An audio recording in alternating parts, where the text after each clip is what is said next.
Normal white discharge ನಿಮಗೆ ಈ egg white ಅಥವಾ ಅಲೋವೆರಾ ಇರ್ಬೋದಲ್ಲ, ಆ ಕನ್ಸಿಸ್ಟೆನ್ಸಿಯಲ್ಲಿ ಇರುತ್ತೆ. ಕ್ಲಿಯರ್ ಆಗಿ ಅಥವಾ ಲೈಟ್ ವೈಟಿಶ್ ಇರ್ಬೋದು. ನಿಮಗೆ ಸ್ಮೆಲ್ ಇರೋದಿಲ್ಲ, ಹಾಗೂ ನಿಮ್ಗೆ ಯಾವುದೇ ರೀತಿ ಇರಿಟೇಷನ್, ಪೇಯ್ನ್, ಇಚ್ಚಿಂಗ್ ಕೂಡ ಆಗೋದಿಲ್ಲ. ಓಕೆ, ಸೊ ಅಬ್ನಾರ್ಮಲ್ ಯಾವುದು, ಯಾವಾಗ ನೀವು ಡಾಕ್ಟರ್ನ ಭೇಟಿ ಮಾಡಬೇಕು ಅಂತ ಹೇಳಿದ್ರೆ, ನಾನು ಉದಾಹರಣೆಗೆ ನಿಮಗೆ ತೋರಿಸ್ತೀನಿ. ಈಗ ನಿಮಗೆ ಈ ಥರ ಕರ್ಡಿ ಲೈಕ್ ಕನ್ಸಿಸ್ಟೆನ್ಸಿ ಇದೆ, ಮೊಸರು ಥರ ಇದೆ, ತುಂಬಾ ಇಚ್ಚಿಂಗ್ ಇರುತ್ತೆ, ಅಷ್ಟೊಂದು ಸ್ಮೆಲ್ ಇರೋದಿಲ್ಲ. ಆವಾಗ ಇದು ಕ್ಯಾಂಡಿಡಿಯಾಸಿಸ್ ಇನ್ಫೆಕ್ಷನ್ ಇರ್ಬೋದು, ಇದು ಒಂದು ರೀತಿಯಾದ ಫಂಗಲ್ ಇನ್ಫೆಕ್ಷನ್.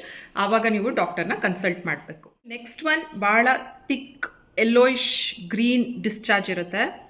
ಈ ಥರ ಥಿಕ್ ಡಿಸ್ಚಾರ್ಜ್ ಇಲ್ವಾ, ತುಂಬಾ ಸ್ಮೆಲ್ ಇರುತ್ತೆ, ಇಚ್ಚಿಂಗ್ ಅಂದರೆ ತುರಿಕೆ ಕೂಡ ಇರುತ್ತೆ, ಯೂರಿನ್ ಪಾಸ್ ಮಾಡಬೇಕಾದ್ರೂ ನಿಮಗೆ ಡಿಸ್ಕಂಫರ್ಟ್ ಇರುತ್ತೆ. ಯೂಶ್ವಲಿ ಇದು ಟ್ರೈಕೋಮೋನಿಯಾಸಿಸ್ ಅಂತ ಹೇಳ್ತೀವಿ, ಸೆಕ್ಷುವಲಿ ಟ್ರಾನ್ಸ್ಮಿಟೆಡ್ ಇರ್ಬೋದು. ಅವಾಗ ಪಾರ್ಟ್ನರ್ನ ಟ್ರೀಟ್ ಮಾಡೋದು ಕೂಡ ಇಂಪಾರ್ಟೆಂಟ್ ಆಗಿರುತ್ತೆ. ಇನ್ನು ನೆಕ್ಸ್ಟ್ ಒನ್, ನಿಮ್ಮ ಡಿಸ್ಚಾರ್ಜ್ ಲೈಟಾಗಿ ವಾಟ್ರಿ ಇರ್ಬೋದು, ಇಲ್ಲ ಬ್ರೌನಿಶ್ ಇರ್ಬೋದು.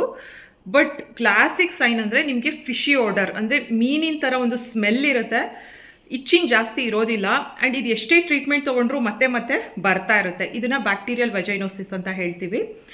ಸೊ ಈ ಥರ ನಿಮಗೆ ಪ್ರಾಬ್ಲಮ್ ಇದ್ದಾಗ ನೀವು ಬೇಗ ಡಾಕ್ಟರ್ನ ಕನ್ಸಲ್ಟ್ ಮಾಡಬೇಕು.